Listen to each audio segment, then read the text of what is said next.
John Dillinger is the most famous bank robber in history and was chased for a year by almost all law enforcement agencies in the United States. During this time, he managed to rob about 24 banks for a sum of $500,000. During his lifetime, he was called a gentleman bandit and a modern-day Robin Hood. And his death was the starting point after which Hoover and the FBI really gained power. About a dozen movies have been made about him, and even more books have been written. Pieces of his tombstone have been taken several times by fans from all over the world, and everyone who knew him made money for the rest of their lives just from stories about Dillinger. But is his story so unequivocal?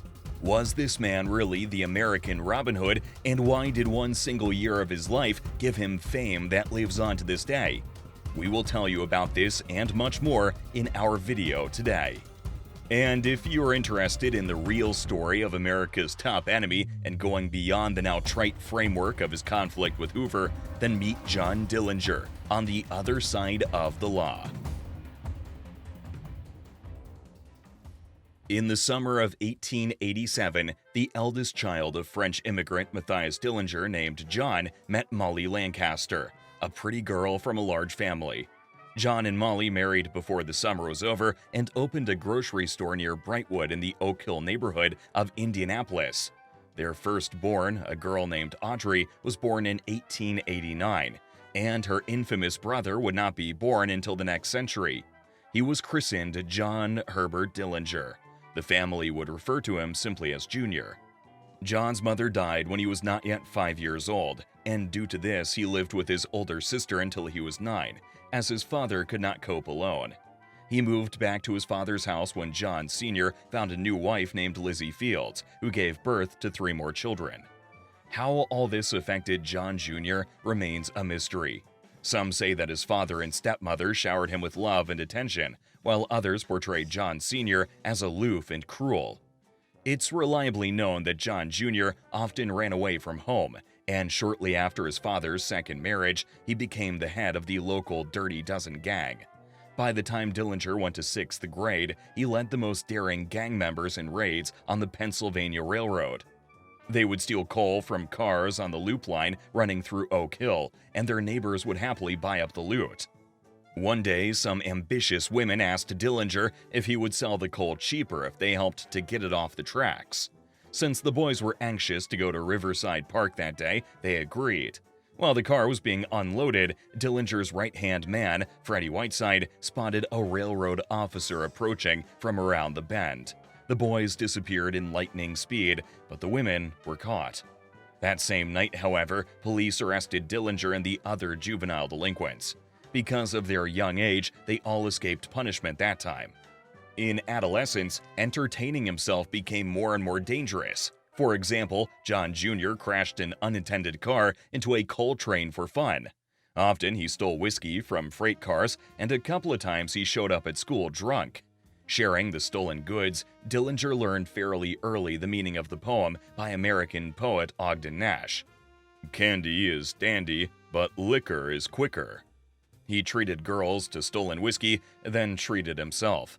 Passion for the opposite sex came early for him. By the age of 16, John Jr. was tired of school life. He found a job at a plywood veneer factory and declared his schoolwork done, but he didn't last there long. He soon left the factory job for a more interesting position as a courier for the Indiana Chamber of Commerce. However, even that bored him, and after 4 months he left, taking a position as a mechanic in James P. Burcham's factory. John worked well everywhere, but he left as soon as he had money to spend. That is, he worked hard for 2 or 3 weeks, then quit his job and partied until his pockets were empty. Then he'd go back to work. In 1920, John Sr. decided to return to farming. He bought a 62-acre tract of land in Mooresville on the northwest edge of Indianapolis. John Jr. lived there with his family, but he didn't like it on the farm. The one thing about country life that Jr. enjoyed was hunting. When he wasn't playing basketball for the Mooresville sports team, he was usually out hunting. He was skillful with a gun and a good shot, John Sr. later said. It was there that Jr. also mastered automobiles. His first vehicle was a motorcycle, and then he started driving a Chevy. In addition to driving, he liked to dive inside the automobile so that he could completely disassemble and reassemble an entire car. In 1923, 20-year-old Dillinger became interested in reading books about the famous outlaw of the Wild West, Jesse James. They were pulp novels that mixed fact with fiction, elevating the gunslinger to the status of a romanticized legend. His childhood friend, Delbert Hobson, said that John Jr. was impressed by James' bravery and daring, as well as his chivalrous attitude toward women and children, which later may well have been reflected in his style of robbing banks. Meanwhile, he continued to play baseball in neighboring Martinsville, but only as a hobby. Dillinger was never a professional player like some sources claim. Despite John's popularity with the opposite sex, his first love still broke his heart. Her name was Frances Thornton, and she was his uncle's stepdaughter. John offered her his hand and heart, but the elders advised him not to rush and wait a few months, after which Frances, tuned out by her stepfather and the angsty Dillinger, simply stopped talking to John. At the same time, it became known that a certain girl in Indianapolis was pregnant with John's child. All of this combined, as many sources believe, and pushed Dillinger to his first rash act. On a July night in 1923, in a stolen car with a revolver in the glove compartment, Dillinger parked conspicuously, finding himself in an African-American neighborhood of Indianapolis. He was likely at that pregnant girl's house and was walking back when his path was blocked by police officers. They searched him and then the car, where they found the gun. Dillinger barely managed to get away. After that, John decided to join the Navy as soon as possible to avoid punishment. It wasn't the first time the Navy had taken in troubled young men. They knew there wasn't much time when it came to unexpected, undocumented volunteers, so they sent him to a training base 4 days later. Dillinger completed basic training on October 4, 1923, and was assigned to the battleship USS Utah as a stoker. After 22 days of grueling labor, he had had enough. He left the ship at Boston and went AWOL, probably to cool off. Upon his return, a court-martial demerit, a fine of $18, almost a month's pay back then, and a 10-day stay in a penal cell on bread and water were added to his growing record. The delay in carrying out the sentence gave Dillinger an invaluable opportunity to make more trouble. On November 9th, instead of settling down, the restless young man left his official post. So 5 more days of solitary confinement were added to his previous sentence. A few weeks after his release on December 4, 1923, John escaped again, whereupon he was placed on the deserters list and a $50 bounty put on his head. Half a century of detailed research never established where Dillinger had been or what he had been doing since December 1923, until he turned up in his homeland the following March. His family believed he had been faithfully serving in the Navy that whole time. When he returned, however, he claimed he had been discharged from the service because of a heart murmur. He had no fear of the courts, and he had managed to act up in front of both civilians and the military. No, he had no fear whatsoever. Dillinger went only a month without major events after his return, and in April 1924, he married a 17-year-old girl named Beryl Ethelhovius. But the quiet life wasn't John's style. He needed to work constantly. There was no time to smoke, and his wife saw when he brought a bit of extra money or came home drunk. And so, either to escape from this routine life or to bring home more money, Dillinger formed his first grown-up gang of guys who he hung out with in the local bar. It's not known how many jobs Dillinger's first gang did before they were caught stealing 41 chickens. The father somehow managed to negotiate a dismissal of the case, but it finally broke him and his son apart. Honest and upstanding John Sr. felt that his boy had taken a wrong turn. The next step leading Dillinger into the world of crime was his reconciliation with a distant relative of his mother, William Edgar Singleton, who had already served a decent sentence. At the time of their acquaintance, Singleton was a hard-drinking, 31-year-old father of 2, who somehow miraculously managed to hold down a decent job in a Mooresville factory. During the summer of 1924, Singleton and Dillinger joined forces, pulling off a couple of successful gas station robberies, and on September 6, 1924, they targeted an elderly grocer named Frank Morgan, who had a habit of pocketing the day's proceeds and walking home down a dark street without any means of self-defense. The plan was elegant and simple. Dillinger would be the assailant and Singleton the driver. That evening, armed with a .32 caliber pistol and a cloth-wrapped handle, Dillinger took Morgan, who had just closed his store, by surprise. Dillinger knocked the man to the ground, striking him in the head with the handle. But Morgan was wearing a straw hat to soften the blow, so the elderly grocer not only didn't faint, but jumped up and knocked the gun out of the hands of the novice thief, who then fired it into the air. Surprised by Morgan's quickness, Dillinger, who was probably drunk, panicked and ran to where Singleton was supposed to be waiting. But the latter, startled by the gunshot, had already left. The inexperienced Dillinger went to a nearby billiard room and immediately began asking customers about the shot, which, as it turned out, no one had heard. But his questions were later remembered and got John noticed with his hands red. For now, Dillinger returned to his father's farm on foot. It didn't take a Sherlock Holmes to figure out the case, and on Monday, a day and a half later, a deputy sheriff drove to Dillinger's farm and arrested the lousy burglar. John later admitted to the district attorney that he had indeed attacked the grocer, but cited being drunk and under Singleton's influence. His father and he believed that a guilty plea would elicit leniency from the judge. They were wrong. In court on September 15th, Dillinger pleaded guilty to assault and robbery at his father's insistence. John had all the reasons for a lenient sentence: a good family, married, no criminal record. But instead of the expected light verdict, Judge Joseph Williams gave him the maximum penalty of 10 years in prison. The case was telling. The recently elected judge wanted to demonstrate that he was not going to give leniency to lousy ruffians. Although John had indeed attacked the grocer, it later turned out that all the evidence against him was circumstantial and might not have been corroborated had it been presented in court with its fair due.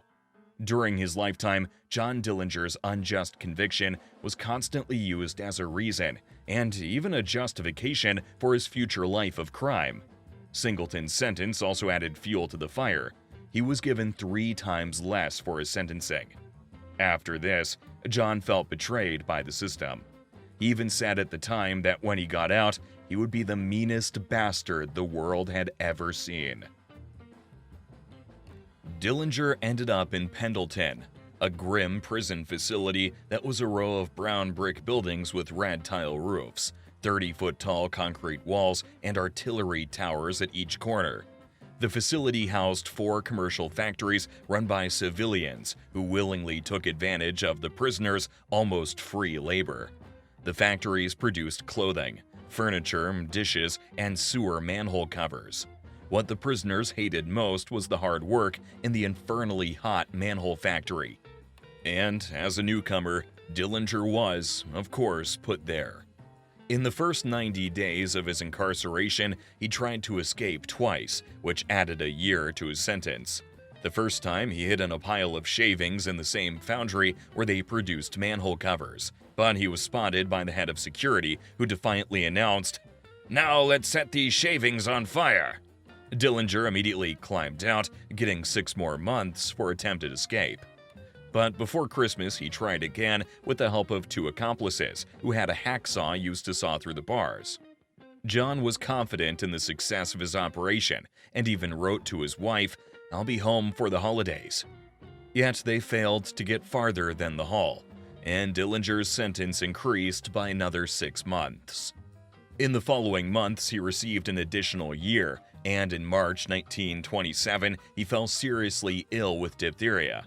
About the same time, news reached him that Singleton had been released on parole for good behavior, and according to his cellmates, he became really upset. Until 1928, he behaved quietly, recovering from his illness and the unpleasant news, but then he received several more new reprimands with an extension on his sentence. In the early years of his imprisonment, his family visited him about once a month, but gradually the visits became less and less frequent. In April 1929, he and his wife Beryl filed for divorce. However, not all was so deplorable, for in prison, John began to make useful criminal connections, and with some he even made a real friendship. The first such friend was Harry Pete Pierpont, a slender, handsome young man under 6 feet 2 inches tall. He was only a year older than Dillinger but was already considered unreformable. He had a botched carjacking attempt at age 19 in Indianapolis with a stolen firearm and a bank robbery to his credit. In Pendleton, he didn't stay long. 2 months later, Pierpont was caught attempting to break out and was transferred to the more restrictive prison in Michigan City. At the time of Pierpont's transfer, John was assigned to work in a shirt factory for good behavior. Here he grew very close to Homer Van Meter. Homer was an unusual guy. With a height of about 5 feet 11, he weighed only 120 pounds. He was also a repeat offender and got into Pendleton for robbing passengers on the New York Central Railroad of a few $100s. And from there, he was transferred to the penitentiary in Michigan City, like Pierpont, for attempted escape. Soon, Dillinger would join them, but in a very unconventional way. In the summer of 1929, John applied for parole, but the parole board turned him down. He then asked them for a transfer to Michigan City, which was stricter and more dangerous than Pendleton, to the commission's surprise. Dillinger's motivation was the good baseball team there that he wanted to play on. Everyone knew he wasn't a bad player at all, so the request was granted. On July 15, 1929, John Dillinger was escorted to Michigan City and soon found himself within the same walls as 2 of his only friends, Harry Pierpont and Homer Van Meter. He was 26 years old. Every prisoner there lived in a 3 by 2 foot cell lit by a dim light bulb. There were no books, magazines, or newspapers, and each prisoner was allowed only 1 bar of soap, a corncob pipe, tobacco, and a towel. He could smoke in his cell 3 times in an evening, his pipe or cigarette lit by the officer on duty who carried a match from one place to another. Professional criminals were rare in Pendleton, mostly small-time lawbreakers who got in by dumb bad luck. Here, however, were the hardened crooks and robbers. John was like a choir boy to them, and an aspiring young delinquent had a lot to learn from the professors of crime gathered there. Dillinger was sent to the shirt factory there, where he was in charge of the collar sewing operation. He was joined by men whose names would later make headlines as the Dillinger Gang: Harry Pete Pierpont, Charles Mackley, and Russell Clark. Gradually adjusting to his new surroundings, Dillinger tried to avoid minor disciplinary issues. His second parole hearing was approaching, and this time he wanted at least a chance. 3 years later, by March 1933, Dillinger was very optimistic about his chances for release. He even devised a strategy involving his relatives. The Dillinger family sent in a parole petition in April 1933. The gist was that John was needed on the farm to help his old father during those hard times. In addition, the petition mentioned that his stepmother, Lizzie, had been hospitalized due to a lingering illness. Further, the Dillingers put together a support group of well-meaning and influential citizens. The county sheriff spoke in favor of Dillinger Jr., as well as the court clerk, auditor, treasurer, recorder, and assessor. Audrey managed to persuade the very aggrieved grocer Frank Morgan and Judge Joe Williams to leave their signatures as well. In all, the Dillingers gathered up 188 people.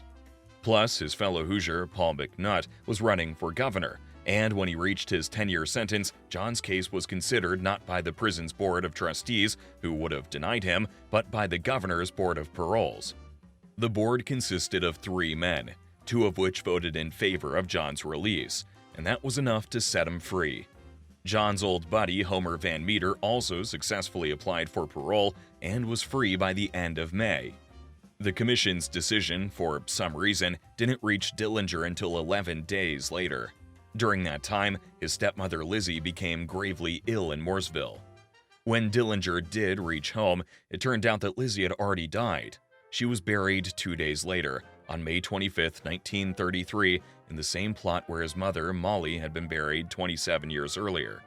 When he first got to town, many people really believed that John was reformed, though, as you saw, this was not the case. By day, he was an affable and friendly citizen in a white hat, but by night he would turn back into a thug. Within weeks of his release, he was already prowling Indianapolis at night looking for profit. By the time he got out, America was no longer the plentiful land he remembered. In Indiana, 100,000 people were sitting on welfare, and across the country, more than 10 million people were out of work. Times were troubled and tough, and many chose to head down a crooked path. In 1932, while John Dillinger was still behind bars, some dashing bandits had robbed 631 banks, including as many as 85 in Illinois alone. John was ready to do the same. In prison, he met lots of bandits, and in addition to their experience, he received a list of the least protected banks in the Midwest, which in the slang of the time were called jugs. In May 1933, Dillinger joined a gang of amateur criminals in Indianapolis known as the Whitecaps. Wearing identical clothing was a hallmark of such gangs, as witnesses often remembered clothes rather than faces. But this was perhaps their only success. Using stolen guns and cars, the gang specialized in robbing small establishments like convenience stores and pharmacies. The robberies were almost never planned, so they often got into ridiculous situations. In addition, only a few in the gang knew how to handle a gun, and they were faulty drivers. Not much of a public enemy number one, you might agree. For example, one night the Whitecap gang got chased by the police before the robbery even began. They were stealing a car, the police spotted them, and as they drove off, one of the criminals didn't have time to close the door, so it got knocked by a lamppost they unexpectedly hit on the way. Then, with the door torn off, they attracted the attention of another patrol but escaped safely from both. Another of their robberies was also known to have gone wrong. An old grocery store owner was unable to comply with the robbers' demands out of sheer terror. In an outburst, Dillinger hit the old guy in the face with his pistol and broke the man's dentures. The blow was so careless that knocked out teeth and blood spatter flew onto the criminal. Several other similar incidents are known from early in his career, and they somewhat discredited the image of a gentleman's gangster that Dillinger was later portrayed as in the press. He soon left the Whitecaps along with another member named Copeland, realizing that the others were only amateurs and their inexperience would eventually lead him back to jail. Now, in early June 1933, without the Whitecaps, Dillinger successfully robbed the National Bank in New Carlisle, Northern Ohio, with two accomplices, taking $10,000. The next documented bank theft Dillinger committed was just 1 month later, July 17, 1933, in Indiana, in the town of Daleville. It was in this robbery that he first used his famous trick, jumping spectacularly over the counter. The amount of loot from the Daleville bank was only $3,500, but Dillinger and Copeland easily fled and took a jewelry box. 2 days later, on July 19th, Dillinger and Copeland robbed the Rockville National Bank in western Indiana. Afterward, Dillinger decided to take a break and visit the sister of a Michigan City inmate named Mary Longnecker. Clearly infatuated with Mary, the bandit dreamed of moving with her and her children to either South America or Mexico, but her husband would not grant her a divorce. In an attempt to expedite the divorce proceedings, Dillinger visited Mary's husband's place of employment, and of course, the matter ended in a fight. The town constable was called in and took Dillinger into custody. He put the detainee behind the wheel of his own car, jumped on the running board, and told him to go to the station. Dillinger, on the other hand, threw the llama into the pavement and sped off into the sunset without a scratch. The situation was getting hairy, and Dillinger could not stay in Dayton, so he went to his sister Audrey Hancock in Indianapolis, then to his father in Mooresville. At both locations, he was accompanied by an unexpected chip on his shoulders, which journalists would christen Dillinger's luck.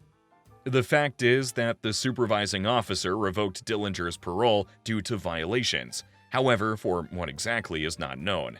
2 agents were assigned to Audrey's place, and they fell sound asleep just when John was getting to his sister's house, totally out of hiding.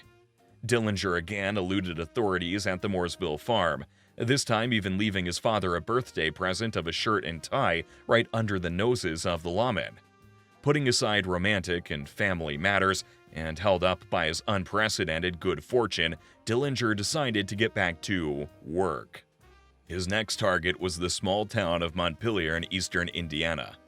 On August 5th, Dillinger, Copeland, and an unknown driver parked at the entrance to the Montpelier National Bank. Dillinger entered the bank, swung firmly over the teller gate, and stuffed more than $12,000 into a sugar sack, in the end leaving both the bank and the city unscathed. Next, John rented a series of apartments in East Chicago, Indiana, and started scouting other banks. He had not yet attracted the attention of the higher echelons since he was a petty thief, but some police officers had already taken him onto their radar. One of them was Matthew "Matt" Leach, a captain of the Indiana State Police. Leach had entered the chase for Dillinger in early July 1933, and his amazing bad luck became an inexhaustible source for jokes. 2-minute late Leach, as he was known, always appeared on the scene, only to catch a glimpse of the bumper of Dillinger's car disappearing into the distance. It was Leach who visited Dillinger's farm while he left a gift for his father and fled. Leach would become the object of teasing throughout the next year as he pursued Dillinger. For example, he had a stutter, and Dillinger never missed an opportunity to heartlessly mock him for it.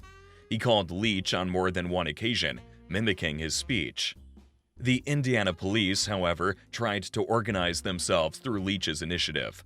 For example, they began keeping a dossier on the perpetrator, tracked all mail going to Dillinger's relatives in Maywood and Mooresville, and later wiretapped his phone conversations.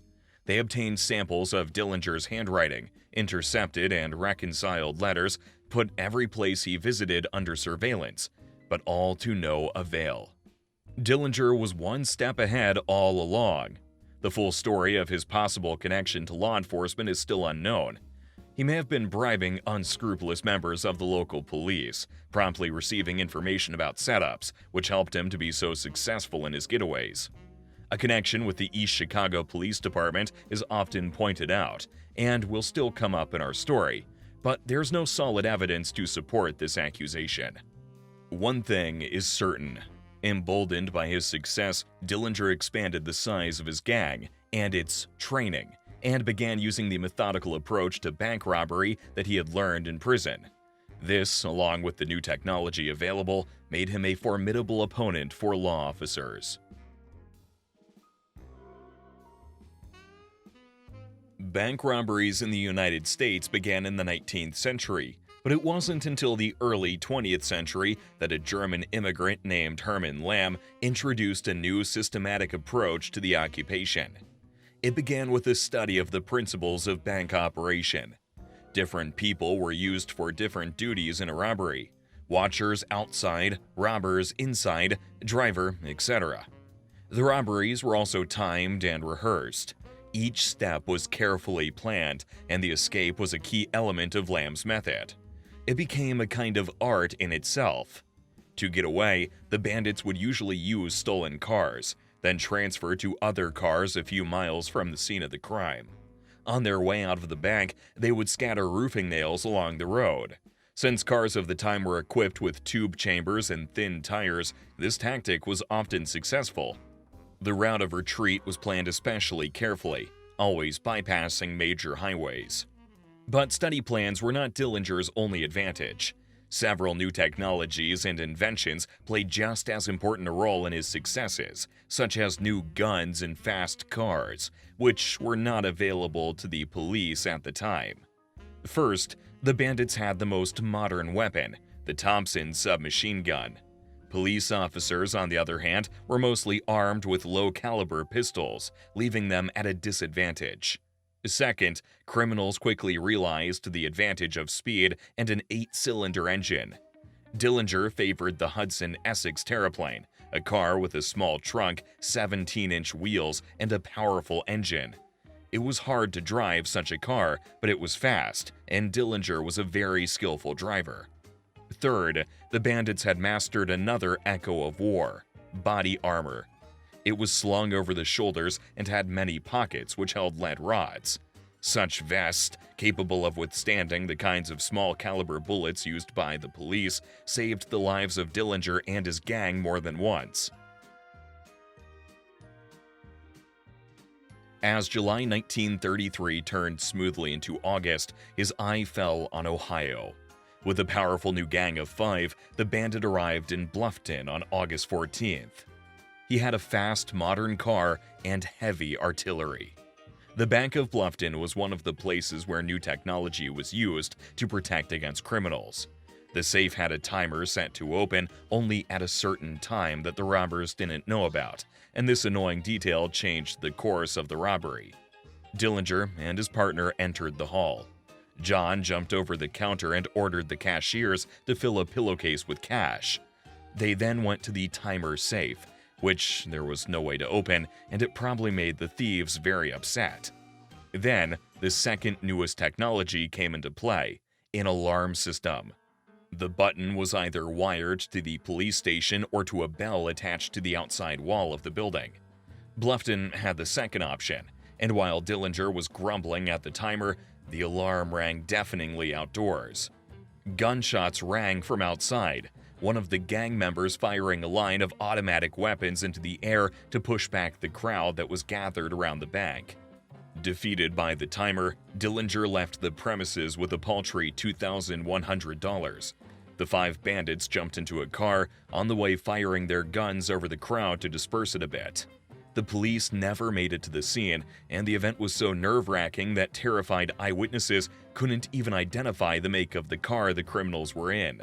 From start to finish, the robbery lasted 5 minutes. By early fall, Dillinger returned to his native Indianapolis with a small gang of only 3 men and robbed the Massachusetts Avenue State Bank of $24,000. This time, there was no doubt who the culprit was, as Dillinger acrobatically jumped over the counters and generously left some money behind. These first robberies were quite memorable and a spectacle, and served as the first building blocks of the media component around Dillinger's life. And John's behavior during the robbery, which was recounted to the press by eyewitnesses, became the basis for the legend of a modern Robin Hood.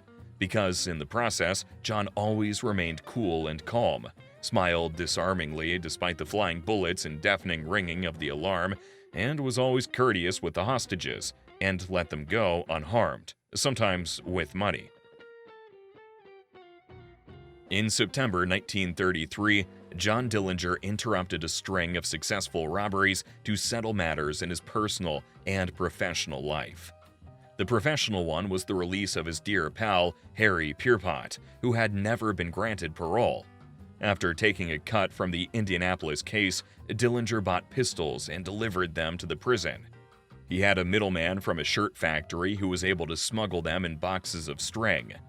Things didn't work out so well on the personal side. Because of his frequent changes of residence, Dillinger had been unable to meet with his sweetheart, Mary from Dayton, the one he planned to take to South America.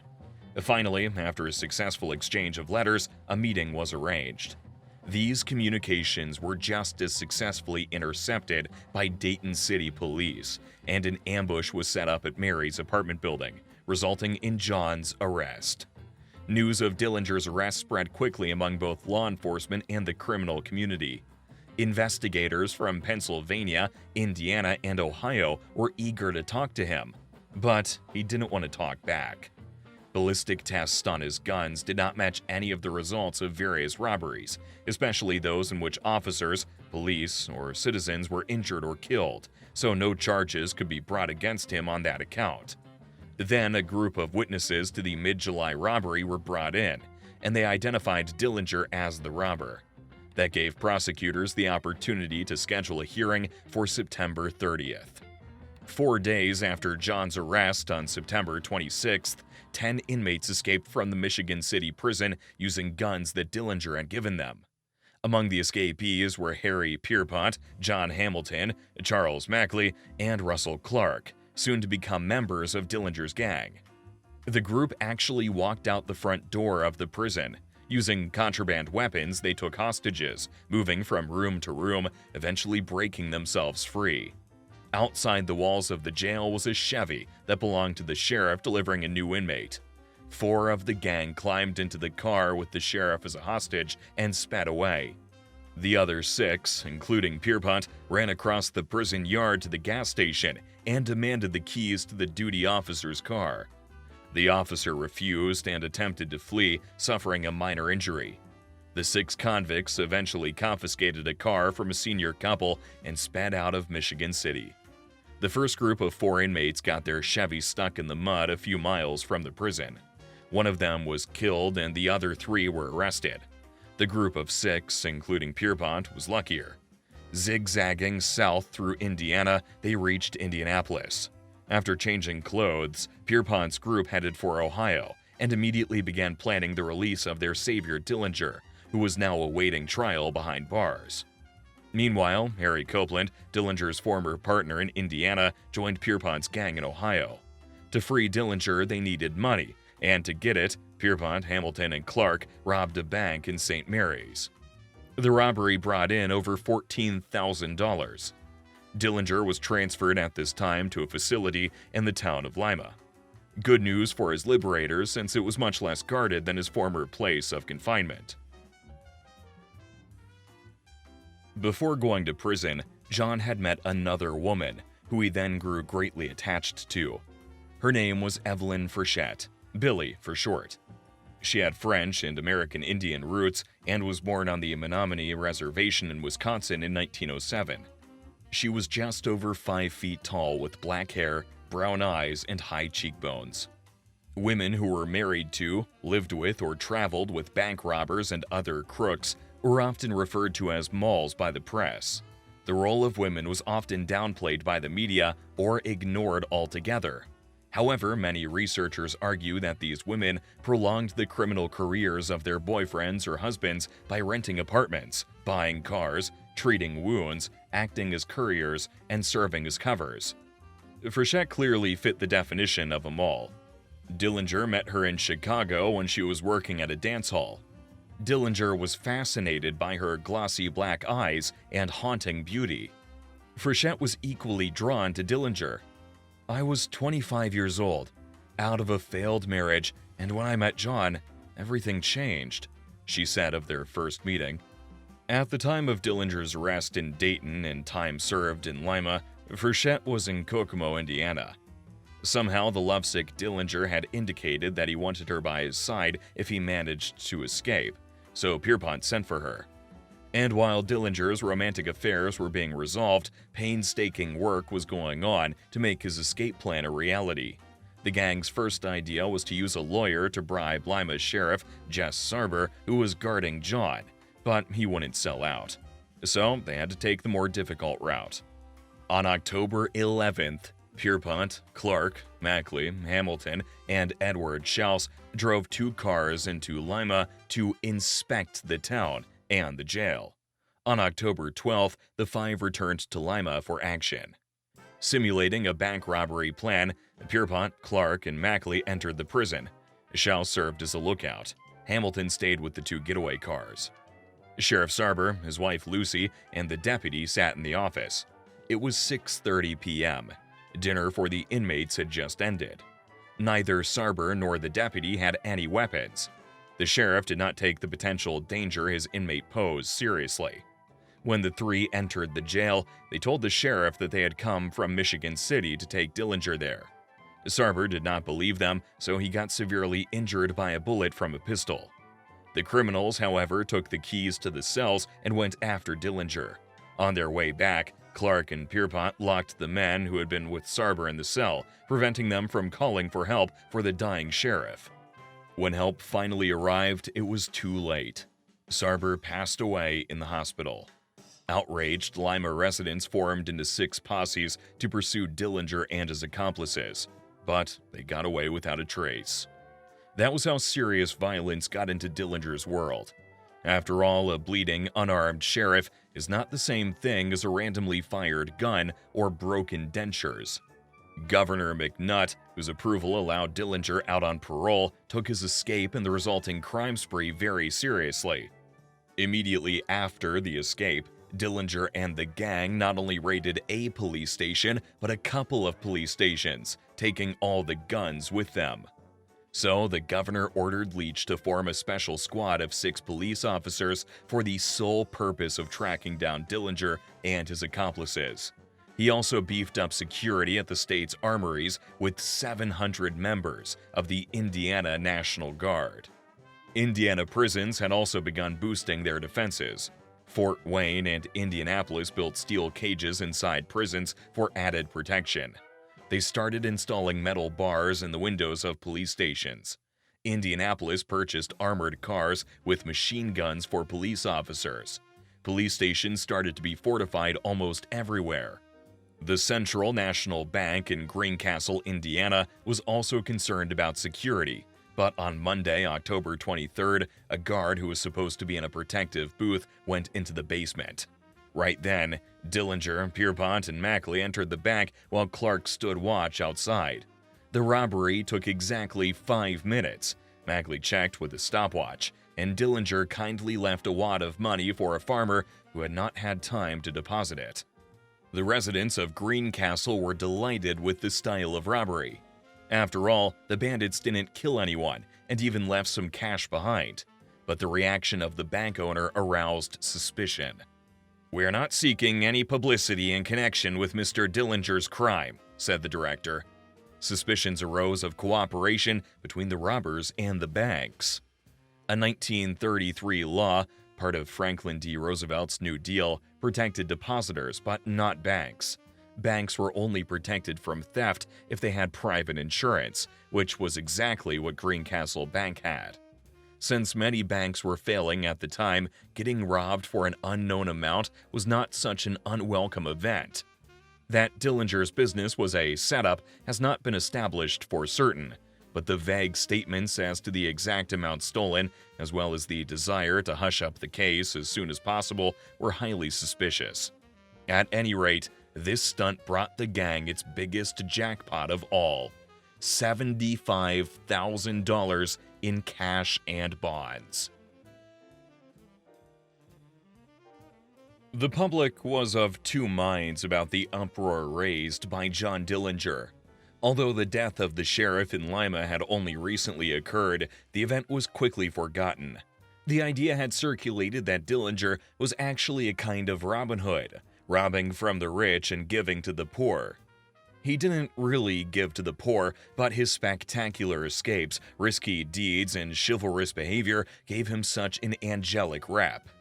Part of the Dillinger myth had to do with the public's distaste for banks. At the height of the Great Depression, when unemployment was high and most Americans were living in poverty, bankers were clearly disfavored. They were accused of foreclosing on homes and farms, and every bank robbery was seen justifiably as a painful poke into the side of those vultures. Although Dillinger and his partners were labeled a terrorist gang, bank robberies seemed acceptable to the public as long as no one was killed. But in addition to the public and the police, federal authorities began to take notice of Dillinger. In his book, Public Enemies, Brian Burrow argues that the war on robbers began with the Kansas City Massacre of June 1933. The bloodbath at the city's train station was an attempt by criminals to free a prisoner who had been taken from Hot Springs to the federal penitentiary at Leavenworth. Inmate Frank "Jelly" Nash was killed in the shootout, along with 3 local police officers and an FBI agent. The Kansas City murders drew the Federal Bureau into a war against robbers. However, with only 250 special agents and 60 accountants, the Bureau was mainly in the business of gathering information. Agents were not authorized to arrest suspects, much less carry weapons. In promoting the Empowerment Act, J. Edgar Hoover decided that catching Dillinger would be a status event for the Bureau, but he took his time. His goal was to create a new type of law enforcement agency in the United States, so a positive public image was crucial, and the far-sighted Hoover never involved the Bureau unless the odds of success were above average. With respect to the Dillinger gang, Hoover had so far given limited authorization to the Bureau's Cincinnati field office to assist Indiana police. It was late October 1933, and the Dillinger gang now had a base in Chicago. With their malls, the group had decided that the Windy City was the safest place in America. Chicago was notorious for crime and corruption. Here, they could easily sell stolen bonds and jewelry, pay for protection, and make connections with other crooks. Besides, in the big city, their excessive lifestyle was not as noticeable. They dressed stylishly, lived in comfortable apartments, and frequented upscale restaurants. For entertainment, they went to sporting events, movies, and drove around their new cars. But as the saying goes, it was business as usual. Robbers also could not forget their work, out of the ordinary as it was, and on November 20th, 1933, the gang made one of the most spectacular bank raids in its history, 100 miles north of Chicago in Racine, Wisconsin. The robbery of the U.S. Bank and Trust Company in Racine was flawlessly planned. The details of the robbery, from the dialogue to the actions, became a classic and were often repeated in the movies. The gang's preparatory work consisted of thoroughly inspecting the bank over several days. Then blueprints of the bank's floors were drawn, and the expected number of customers and employees was noted.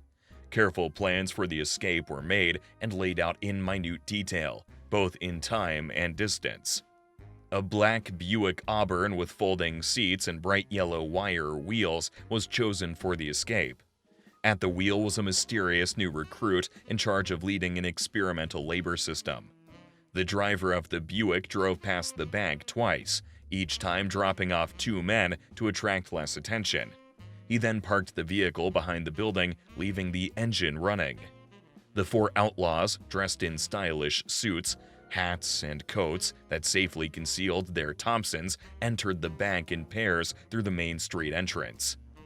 Pierpont carried large rolls of paper under his arm, 2 Red Cross posters that he would hang on the glass sashes of the doors. The posters blocked almost the entire view from the street. Dillinger and Mackley walked over to the cashier's booths, and Russell Clark took a seat at the entrance. The head cashier, Harold Graham, had turned away and was counting coins when Mackley approached his closed window and said, "Hands up." An irritated Graham thought it was a joke and paid no attention, which earned him a shot in the arm from a Thompson, but he managed to press the button to call the cops. Mackley, on the other hand, went in and took all the money in the teller's possession. Dillinger, meanwhile, dealt with the vault, convincing the bank's president, Grover Wyland, and his junior deputy, Lauren Brown, to open it. When they succeeded and the bandits began taking the contents, another teller pressed a different panic button, setting off an alarm. As it rang, police officers Hansen and Boyard arrived. True, it was not to the call of a robbery. The malfunctioning alarm had been plaguing them for weeks, so they were in no particular hurry. Unaware of the danger, Officer Boyard was the first to enter the bank, immediately turning into one of the hostages. Hansen, who entered second with a Thompson in his hand, was less fortunate. Mackley fired several bullets at him, severely wounding the officer. Having cleaned out the bank, the bandits took the hostages and headed away. There was already a crowd outside the bank, as there always was during robberies, giving the intruders an additional shield because the police were afraid of hurting the onlookers. In the crowd stood 2 local detectives who were armed but could do nothing, both because of the crowd and because of Mackley, who was firing his Tommy gun at the walls to advance towards the Buick. On reaching the automobile, the gang dived inside the cabin, and the 4 hostages were ordered to stand on the running boards. The Buick started up and gradually began to pick up speed. Along the way, a couple of the hostages were ordered to jump off so they could go faster, and the remaining hostages, a girl and the bank's director, were put inside. An hour after leaving town, the Buick turned onto a secluded road, found a quiet spot, and pulled over. Pierpont ordered the director and the girl to follow him into the woods, where he tied the frightened hostages by the arms on either side of a thick tree and told them to wait exactly half an hour. After that time, they untied themselves without difficulty and walked out into a field, where they were picked up by a local farmer and taken to the police. The attention John attracted with this robbery led Hoover to brand Dillinger as public enemy number one. In the meantime, John and several members of his gang decided to take a vacation. On December 14, 1933, 3 luxury cars carrying 5 men and 4 women drove from freezing Chicago to sunny Florida. For the gang, after an endless string of confrontations, shootings, and robberies over the past 6 months, this vacation in the sun seemed like paradise. They were finally able to relax and have fun. They swam, sunbathed, fished, and even traveled to Miami for an air race, despite the fact that authorities were looking for them there due to a tip from Leach before they even visited the city. It was very typical in Dillinger's case, who seemed to be spotted everywhere back then. The Chicago Tribune even ran a sarcastic article at the time, reporting that Dillinger had been seen from Canada to Mexico and all points in between, including while buying a house in Indiana and a fishing rod in New York. While it would seem that John has been in the spotlight more than any other person in the history of crime, figuring out where he was or what exactly happened on certain days is difficult. And the most controversial episode in Dillinger's life, aside from his death, was without a doubt the robbery of the First National Bank in East Chicago on January 15, 1934. The reason for the controversy in this case lies in that for the first time, John was personally charged with the murder of a policeman. And this was the point of no return for the bandit because police officers did not forgive. He told his family that he was not involved in the shooting, but allegedly admitted it to his lawyer. Combining all the data on the case from the East Chicago Bank, it turns out that between January 1st and 14th, 1934, Dillinger returned to Chicago from Florida with Hamilton. However, Dillinger was seen in both Chicago and Florida at this time, adding to the confusion. But assuming he was at this bank after all, the story emerged as follows. Dillinger arrived with Hamilton at the bank around 3 p.m. on Monday, January 15th. A third party, an unidentified driver, was outside in a running car. What happened next followed a classic pattern. Dillinger's gentlemanly banter, money left behind for those customers who didn't have time to deposit it, the employee who pressed the panic button, and the police arriving. The first person to enter was disarmed by Dillinger. The others decided to wait outside. Dillinger and Hamilton started to leave the bank, pushing forward 2 hostages, one of which was a policeman. Outside, there was a crowd again. Everyone watched breathless as the 2 thugs walked toward the car. And when they were already at the car, the hidden policeman O'Malley shouted something to his colleague, who was next to Dillinger. The policeman jerked, giving O'Malley a chance to shoot, and Dillinger was hit in the chest by 4 bullets. The bulletproof vest held back the impact, but an enraged John fired a line of bullets at O'Malley. The cop was hit by 8 bullets. By the time O'Malley hit the pavement, he was dead. Meanwhile, Hamilton also took a number of shots, 7 of which his body armor could not deflect. Dillinger forced the wounded man into the car, and the driver immediately drove them off to an unknown destination. The car was found the next day in Chicago. It was riddled with bullets that had been flung at the robbers, and the seats were soaked with the blood of the badly wounded Hamilton. Dillinger had to turn to an underground Chicago doctor, who charged $5,000 for Hamilton's treatment. He survived, and a little later his family took him to Indiana. So Dillinger, a witty gentleman bank robber with a charming, crooked smile, became a cop killer. He always denied his presence that day in East Chicago and the murder of O'Malley. In a way, the beautiful legend that Dillinger was a poor guy robbing rich banks without harming ordinary people had gotten a deep crack in it. Many citizens now saw the Mooresville native in a different light. After the East Chicago bank deal, Dillinger changed. Though he denied the murder, the episode seemed to weigh on him. He began to take fewer risks and to take life more seriously.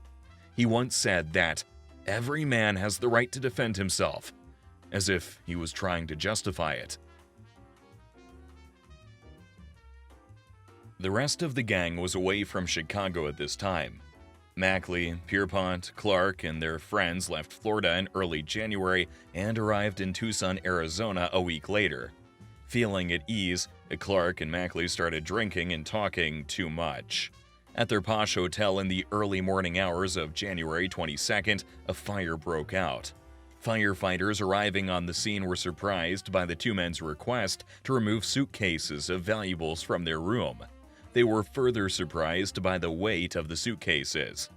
They were filled with ammunition and money, and they were completely taken aback when the men gave them $50 for the job. The next day, these firemen identified Clark and Mackley in a detective magazine they were reading on their breaks. Finding the two fancy car-driving dudes in that small town was not hard. By January 25th, the police began following Mackley, and he was arrested without resistance in a store while buying a police radio. Clark was tracked a little longer and found in a rented house on the outskirts of town. Under the guise of a mailman, the police entered the house, where Clark put up a desperate resistance and could only be subdued by a blow to the head with a rifle butt. A whole arsenal was taken from the house, packed in suitcases. Pierpont was next. Handsome Harry, unaware that his comrades were being picked off one by one, was also being watched. His girlfriend, Mary Kinder, was the one who came to him. She had driven to Clark's house and, seeing the blood and disorder, quickly fled the scene. But a vigilant neighbor remembered her license plate number. Handsome Harry and Mary attempted to drive out of Tucson, but the police stopped them for a minor traffic violation and not having a tourist sticker on their windshield. It was cause enough for them to be taken to the station, where they were of course detained. One of the guns found turned out to be the weapon used to kill Sheriff Sarber in Lima. How the gang communicated with each other was still a mystery to investigators. It's most probable that the house where Clark was taken was the designated meeting place, and when Dillinger and Frechette drove into Tucson, they did not yet know that all their friends had been captured, as they went straight to Clark's house. Inside, two policemen were waiting for them, with a third watching from the street. Leaving Frechette in the car with a puppy, Dillinger approached the house, and, like Mary Kinder, immediately noticed there had been a fight. He instantly turned around and went to his car, but got confronted by a police officer and detained. In the cop's car, he said, "I will be a laughingstock in court. Could I have thought I would be captured by the police of some backwater town?" Frechette and her puppy were also arrested that night. In less than a week, the Tucson Police Department had done what no law enforcement, no bank security, no private investigators, not even the Dillinger-obsessed Leach and his Indiana State Police could do. In addition, the items found in Dillinger's possession were no less valuable than the fact of his arrest itself. He had a gun and $2,000 on him. The FBI traced several $5 bills, and they were registered to an East Chicago bank. A major lead was found, and the gang was transferred from the Tucson City Jail to the county jail. 3 states, Indiana, Ohio, and Wisconsin, sent teams of attorneys and lawyers to seek the extradition of the suspects. Indiana wanted Dillinger for an alleged robbery in East Chicago and the shooting of O'Malley. Wisconsin for a robbery in Racine, and Ohio authorities were looking for Pierpont, Mackley, and Clark for the alleged murder of Sarber. The day after the capture, a grand jury in East Chicago, Indiana, agreed that there was enough evidence to indict Dillinger for O'Malley's murder. Several eyewitnesses testified to the grand jury about the shooting. Realizing that the charges against him carried the death penalty, Dillinger wanted to go to Wisconsin. The death penalty was not practiced there, and he was only charged with robbing the Racine bank, not murder. On January 29th, however, he did go to Indiana. To prevent attempts to rescue Dillinger upon his arrival in Chicago, the authorities took unprecedented measures. more than 30 Chicago police officers wearing bulletproof vests and carrying a variety of weapons, from pistols to assault rifles, awaited the arrival of the plane carrying Dillinger at Midway Airport on January 30th. 60 more officers were on duty to maintain order at the airport. Indiana's famous outlaw fully lived up to his stellar reputation. The lights and camera flashes made the night seem like day. There was an eerie hum created by members of the press. At the center of this frenzy was Dillinger himself, handcuffed to a county sheriff's deputy. This frenzy, which peaked with Dillinger's press conference, not only added a lot of points to John's publicity, but also affected the fates of the two lawmen who were supposed to be dealing with him at the time. These were Sheriff Lillian Hawley and prosecuting attorney Robert Estill. Indiana's only female sheriff, Hawley inherited the position when her husband was killed in a shooting a year earlier. Hawley's duties included overseeing the Lake County Jail at Crown Point, where Dillinger was being escorted. The second official, Estill, was a man in his 50s.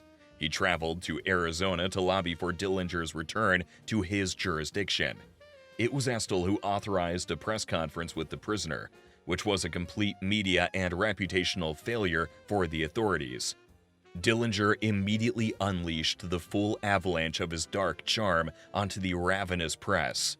30 reporters impatiently squeezed into a room in the Lake County Jail. There were about 500 spectators outside. This press conference likely set the final tone for what later became the legend of Dillinger as a celebrity. And here, Estill made a decision that he regretted for the rest of his life: posing with his captive. A few minutes of photo ops before the interview undermined any political ambitions for the Lake County prosecutor. A Chicago photographer asked Estill to hug Dillinger. Surprisingly, he did. Dillinger then put his hand on Estill's shoulder. You can't paint a better buddy illustration than that. And in one of the photos, Dillinger has his palm folded in the shape of a gun. 3 fingers bent, index finger pointing downward, and thumb looking like the trigger. It was later speculated that this was a signal to his friends on the outside to send a gun to prison, as he himself had once done. Lillian Hawley was also noted in this legendary photo. The arrested, most wanted man sparklingly answered questions from the press. When asked where his hat was, Dillinger said it was stolen in Tucson along with his money. Playing up the image of a victim and a good guy caught in a bind, he told the story of the slacker who led him to a life of crime. He claimed he was not a threat to society. In Mooresville, I was just a poor boy, he shrugged. Regarding helping his 10 buddies escape from the Michigan City pen, he said, I met a lot of good guys there. I wanted to help them. Why not? I stick by my friends and they stick by me. When asked, how long does it take to rob a bank, Dillinger answered sarcastically, exactly 1 minute and 40 seconds. Although he never wasted any time in a bank, it certainly sounded boastful. Oddly enough, Estill and Hawley didn't stop this interview, even though Dillinger was getting more brazen and talking more every minute. In general, he told about his hard criminal life in Chicago, escapes, shootings, and he did not forget to mention his driving skills. He even told how the gang moved from neighborhood to neighborhood and from house to house for conspiracy purposes, but of course without giving details. Dillinger didn't forget to go over the stupidity of Charles Mackley and Russell Clark in Arizona either. They trusted the firefighters too much to return the suitcases. If the firemen had only made a couple of bucks, we'd be safe and happy, he concluded. It seemed as if the interview would never end. Topics changed one after another, from cartoons to the President of the United States. Dillinger shared that The 3 Little Pigs is one of his favorite cartoons and that he supported Franklin D. Roosevelt and his Bank Recovery Act. Commenting on his personal habits, Dillinger revealed that he drank and smoked very little. I suppose my only bad habit was robbing banks. One hot topic that Dillinger took a defensive stance on was the alleged murder of Sergeant William O'Malley in East Chicago. Knowing full well that this was his most dangerous charge, he flatly denied it. He explained the marked bills found in his possession by saying that they'd been given to him from Hamilton and he intended to deliver them to his children. When the evening finally came to a close, Dillinger concluded his exchange with the press with a charming summary. "You see, folks, I'm not such a bad guy at heart. I'm trying to be good." Just in case, he added, "I like Mr. Estel, and Mrs. Hawley seems like a fine lady." On this positive note, he was led off to his cell. Dillinger had clearly charmed the press and enjoyed himself immensely. Articles published the next day called him suave and eloquent. He was relaxed and had a sense of humor, spoke well, and even expressed sincere sympathy. It was not a ruthless killer who had appeared before the public like many would expect. One newspaper reported that the half-hour interview made Dillinger look like the kindest man who'd ever robbed a bank. Even the New York Times gave positive reviews of Dillinger's interview. The Crown Point press conference allowed Dillinger to show for the first time that he was human too. His story of how he'd been a foolish boy who had fallen under the influence of hardened criminals in prison and then made a great success of robbing banks and living in luxury was being quoted. Within 24 hours of the interview, Dillinger had transformed himself from an average crook to a smart, shining celebrity. Meanwhile, while Dillinger was basking in his fame, the status of his 3 accused accomplices in Arizona was decided. On January 29th, the 4 prisoners, Pierpont, Clark, Mackley, and Mary Kinder, were put on a train with Detective Leach. 150,000 Tucson residents gathered outside the station as the train departed. 2 days later, they arrived in Chicago. Now that Pierpont, Mackley, and Clark were back behind bars, all eyes were turned again to Dillinger, whose escape could not be allowed. He was under 24-hour surveillance, and the police officer on duty kept a machine gun pointed at Dillinger. There were 6 steel doors between the prisoner and the outer block.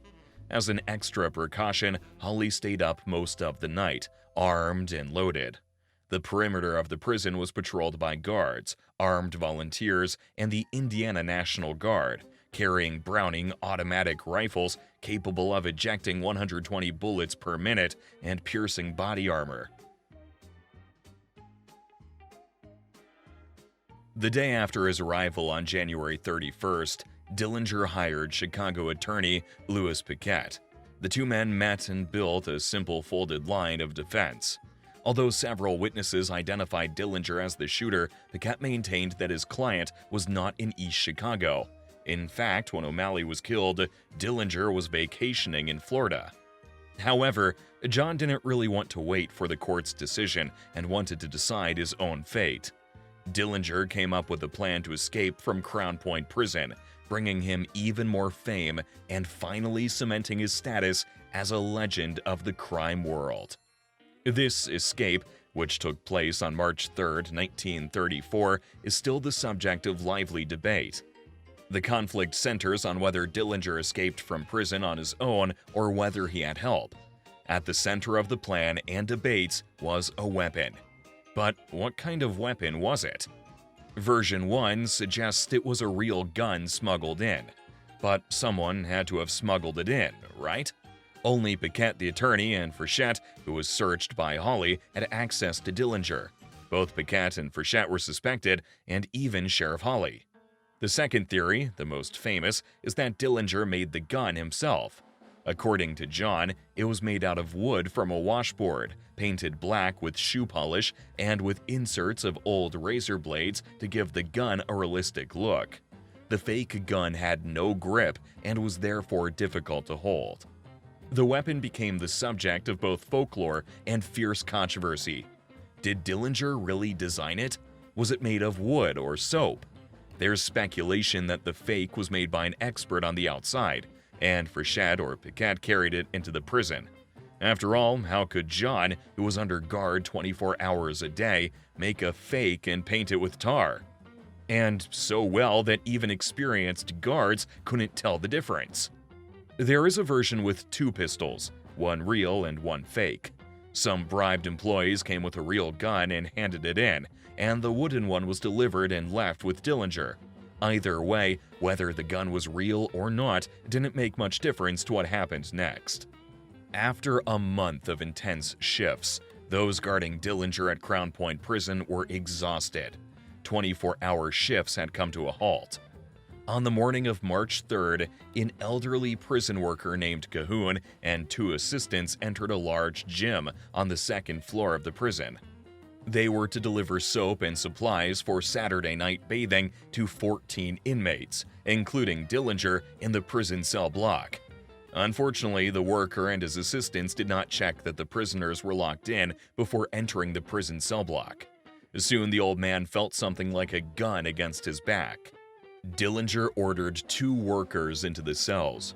Behind him stood his cellmate, Herbert Youngblood, a 6.5-foot tall African-American man on death row for first-degree murder. Dillinger's plan was simple. He would walk the hallways, locking any officers he encountered in a cell. There was no need to disarm them, which was both a plus and a minus. The guards had surrendered their weapons for the duration of their shift, and Dillinger knew only vaguely where they were stored. It appeared that he had studied the layout of the prison beforehand, as he moved through the maze of stairs and corridors with great confidence. They reached the long passage between the blocks without difficulty and saw a fingerprint examiner named Blank. On John's orders, Cahoon called out to Blank, and the latter walked toward him and saw Dillinger around the corner. The sluggish Cahoon was replaced by Blank, and the fugitives moved forward to the office of Chief Warden Baker, an experienced jailer who was the only one who posed any real danger. Blank lured Baker to the stairs, where from around a corner, Dillinger grabbed him by the scruff of the neck and put a gun to his back. That's how Baker ended up in a cell with the prisoners, telling Dillinger where the guns and cars were. Traveling further down the corridors of the prison, Dillinger and Youngblood captured guards 2 and 3 at a time. First of all, this was because on Saturday morning there were fewer guards on duty, and secondly, many of the guards were simply asleep after the previous night's libations. Only one of the guards was armed with a blackjack, a long leather-covered rod, and he claimed for the rest of his life that Dillinger's gun was real. That's why he surrendered without a fight. His words were corroborated by Blank. So, Dillinger, Youngblood, and Blank descended from the 2nd floor to the 1st floor. They left behind them 6 guards, 13 prisoners, and the warden locked up. The next encounter in the hallway proved successful. They disarmed an Indiana National Guardsman. Now, it didn't matter whether Dillinger had a dummy gun or not. From that moment on, his gun was real. When he finally reached the office, he found 2 Tommy guns laying peacefully on the windowsill, which he also took. Dillinger collected cash from the locked guards, and before he left, he was said to have laughed and slammed a wooden pistol against the metal bars of the cell, boastfully saying, "That's how tough your prison is. I did it all with my little toy gun." Dillinger's escape plan was to go through the back of the prison building and out into the courtyard. To do so, he needed to get into the kitchen unit, which he thought was accessed by a door from the 2nd floor jail unit. It turned out that there was no door, and they had to walk down the long corridor again. Finally, the kitchen was found. A cook and 2 guards were there. Dillinger took them along and put on a cloak he found in the kitchen pantry. The next step was a garage, but none of the cars had keys, and so Blank took them to another garage that was already outside the prison. The bandits needed to go out the back gate into an alley and across the street, which they did without facing any obstacles. There, Dillinger chose a Ford V8, and behind the wheel, he put the suffering Blank, who a few minutes later reported that Dillinger had unintentionally stolen the car of Lillian Hawley herself. The fugitives met no challenges on their way out of town, and the authorities learned of the escape after they were far enough away. John released the hostages far from large population centers with a telephone message. In the afternoon, the stunning escape was discussed in detail on every radio station from coast to coast, and Dillinger's name was plastered on every newspaper across the country. And while all the states clung to their receivers waiting for more details, Indiana was looking for a scapegoat. Robert Estill's political career became a crashing ruin, and Lillian Hawley became a target for sexist attacks. There was a panic in the banking industry. Dillinger was free and needed money. No one doubted that he would try to remedy his plight as soon as possible. Every bank in the country was placed under a state of emergency. The National Guard arrived at the Michigan City prison. John Dillinger's name was whispered in awe, and Pierpont, Mackley, and Clark became almost demigods as they awaited their imminent release. Reports of the ghostly Dillinger came from all over the country. He had been seen in Ohio, in Buffalo, New York, in Florida, in Texas, Michigan, Missouri, Indiana, Illinois, and Iowa. And that's where nationwide publicity following the escape finally raised Dillinger's media profile to a level that made him of interest to what we now know as the FBI. Within a week of the escape, Bureau Director Hoover finally began a serious hunt for Dillinger. While Hawley and Estill were getting crucified, no one paid attention to his lawyer, Paquette. But it was at his office that the real Dillinger appeared, spotted by a vigilant Chicago detective, yet that message was drowned in a flood of false information. At their meeting, Paquette gave Dillinger $300 and told him where to find Billy Frechette. John picked her up, then dropped Youngblood off, gave him $100 and left town. A few weeks later, Youngblood was killed in a shootout in Michigan. Dillinger and Frechette, on the other hand, traveled to Minnesota, arriving in the city of St. Paul a day and a half after fleeing Crown Point. There, the couple rented an apartment and soon got back to work. Dillinger quickly put together a new gang by scouring old contacts. It included an old friend, Homer Van Meter, as well as Tommy Carroll, Eddie Green, and Lester Gillis, who was better known as George Babyface Nelson. Nelson got the offensive nickname because of his chubby, blushed baby cheeks, and it was in stark contrast to his personality. He was hot-tempered, violent, and completely unpredictable. The day Dillinger arrived in Minnesota, Nelson killed a man who cut him off while driving on a highway. Nelson tracked down the man who was traveling with his family, got out of his car, and shot him dead.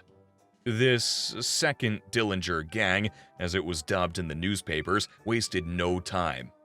At 9:30 a.m. on March 6, 1934, the new gang drove into Sioux Falls, South Dakota, located several hundred miles west of St. Paul. That day, a recuperating John Hamilton got involved. 6 bandits were in on the robbery. 2 stood at the entrance to the bank and 4 went inside.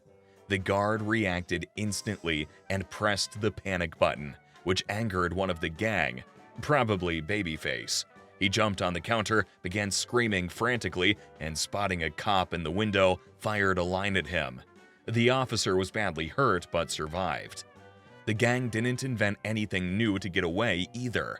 They advanced towards the car, surrounding themselves with 5 hostages.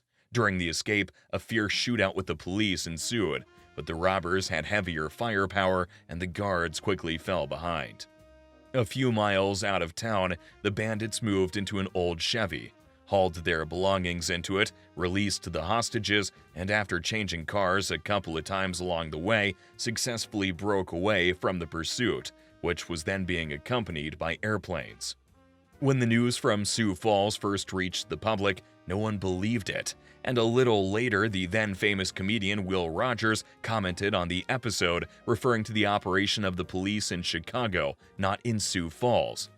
They surrounded Dillinger in Chicago, but that day he robbed a bank in Sioux Falls, so they were right on his trail, just 3 states wrong. Hoover and Roosevelt saw nothing funny in what was happening in the Midwest. And after the Sioux Falls robbery, Melvin Purvis, head of the Bureau's Chicago office, took over the Dillinger case. Beginning in March 1934, and for the next 4 months, the lives of Dillinger and Purvis became intertwined. However, they never saw each other face to face until the night of Dillinger's death. Purvis was only 30 years old when Hoover called on the special agent to head the Dillinger investigation in Chicago.